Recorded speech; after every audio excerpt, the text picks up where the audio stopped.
नमस्कार प्यारे दर्शकों, मैं हूं कमल दुबे, आपका ज्योतिष मित्र। सौभाग्य सलाह में आपका स्वागत करता हूं। प्यारे दर्शकों, आज एक नए विषय को आपके बीच में रखेंगे। आज का हमारा विषय है, अगर आपकी याददाश्त काफ़ी कमज़ोर है तो याददाश्त को मजबूत करने के लिए क्या करना चाहिए। क्योंकि जो हमारे युवा वर्ग हैं या जो हमारे पढ़ने वाले छोटे बच्चे हैं, अक्सर यह शिकायत रहती है कि हमारा बच्चा याद तो करता है लेकिन भूल जाता है।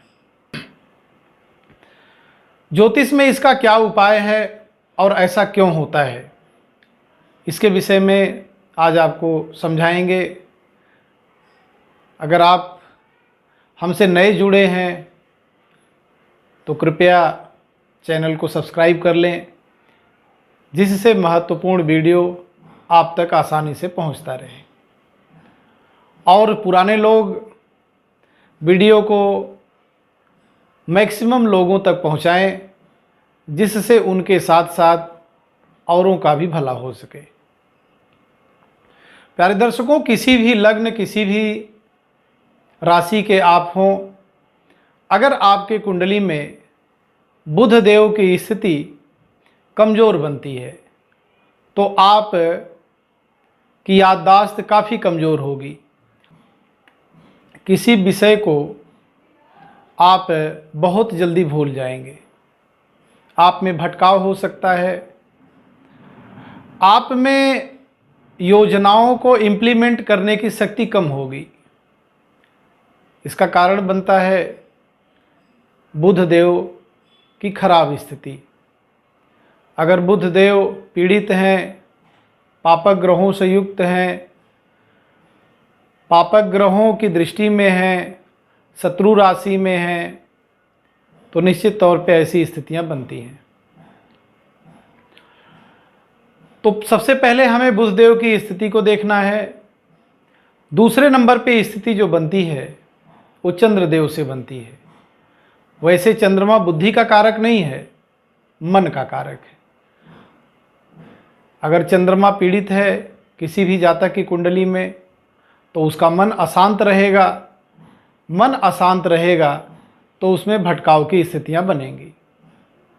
या तीसरे नंबर पे शनि आता है।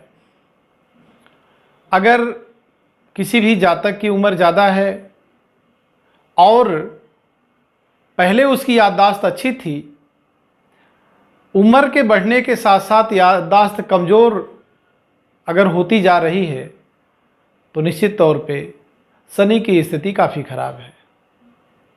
तो ये सारी स्थितियां किसी भी व्यक्ति को देखना चाहिए कि उसके याददाश्त के लिए कौन से ग्रह जिम्मेदार हैं। सबसे पहले स्थिति में आपको बुध को देखना चाहिए, दूसरे नंबर पे आपको चंद्रमा को देखना चाहिए और तीसरे नंबर पे आपको शनि को देखना चाहिए। शनि की स्थिति को 50 साल के बाद देखना चाहिए और बुध और चंद्रमा को शुरुआती दौर में देखना चाहिए। अगर आपके घर में पढ़ने लिखने वाला बच्चा है और वह बहुत प्रयास करता है, बहुत परिश्रम करता है पढ़ाई के लिए और याद करता है, थोड़ी देर के लिए याद रहता है, किसी भी विषय को अगर वह याद करना चाहता है और याद भी कर लेता है, थोड़े समय के बाद वह भूल जाता है, तो इस उपाय को आपको ध्यान से सुनना चाहिए और इस उपाय को आपको करना चाहिए। धीरे धीरे आपकी याददाश्त मजबूत होती जाएगी। आप जिस भी फील्ड में हैं, जिस भी क्षेत्र में हैं, शिक्षा के क्षेत्र में हैं या आप का व्यवसाय वाणी से संबंधित है, कवि हैं, लेखक हैं, योजनाकार हैं, गणितज्ञ हैं या किसी फाइनेंशियल कंपनी में हैं, तो ये सभी लोगों के लिए यह उपाय करना चाहिए। सबसे पहले बुधवार को हरे चारे का दान करना चाहिए। इससे बुध की स्थिति काफ़ी मजबूत होती है। दूसरे नंबर पे उत्तर दिशा में पेड़ पौधों को लगाना चाहिए। जहाँ भी आप निवास करते हैं, जहाँ भी आप रहते हैं, उत्तर दिशा में पेड़ पौधे ज़रूर लगाएं। अगर जगह नहीं है तो गमले में ही लगाएं और बुधवार को विशेष सेवा करें, क्योंकि बुध देव हरियाली के प्रतीक हैं, फाइनेंस के प्रतीक हैं, धन दौलत के प्रतीक हैं, वाणी के प्रतीक हैं, योजना के प्रतीक हैं, समृद्धि के प्रतीक हैं और उत्तर दिशा के कारक हैं। यह आपको जरूर करना चाहिए। बुधवार के दिन हरी मूंग को किसी न किसी रूप में खाना चाहिए, हरी सब्जियों का प्रयोग करना चाहिए और विशेष करके हरे सलाद का प्रयोग करना चाहिए। इस प्रयोग को करके देखिए, आप देखेंगे धीरे धीरे आपकी याददाश्त में मजबूती आ रही है। और अगर धन दौलत से भी संबंधित कुछ परेशानी है तो उससे भी धीरे धीरे आपको धन दौलत की स्थिति मजबूत होगी और धन दौलत से संबंधित जो भी परेशानी आ रही है उससे आपको निजात मिलेगा। अगर बुध अच्छा है, चंद्रमा पीड़ित है, शनि के प्रभाव में है, राहु के प्रभाव में है या केतु के प्रभाव में है या अकारक है, तो ऐसी स्थिति में आपको जब भी चंद्रदेव रात के समय में निकलते हैं उन्हें प्रणाम करें, क्योंकि वह मन के कारक हैं। अगर आप में भटकाव है तो प्रणाम करें और प्रणाम करने के बाद ओम सोम सोमाय नमः का 5 मिनट तक जाप करते हैं तो मन अगर आपका भटकाव में है तो धीरे धीरे भटकाव की स्थिति समाप्त होगी और आपका मन मजबूत हो जाएगा। साथ में एक अच्छा निर्णय लेने की आप में क्षमता हो जाएगी।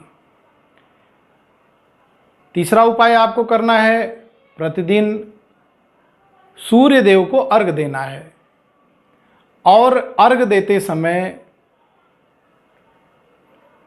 गायत्री मंत्र का जाप करते हुए अर्घ देना है। अब यह किस प्रकार से करना है इसको ध्यान से समझें।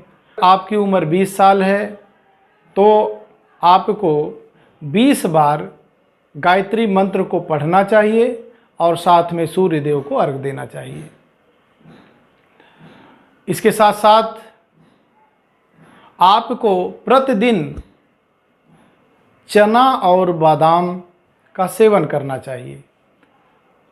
किस प्रकार से करना है, रात के समय में चना आप भिगो दें और उसमें 5 बादाम भी डाल दें।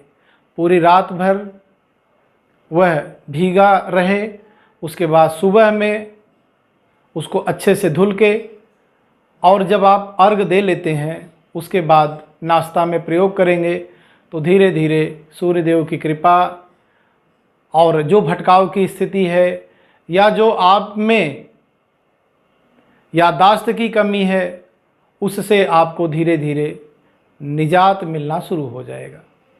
प्यारे दर्शकों, इस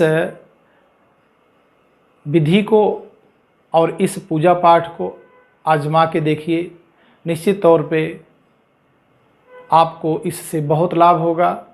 फिर एक नए विषय को लेकर के आपके बीच में उपस्थित होंगे। आप सभी का बहुत बहुत धन्यवाद।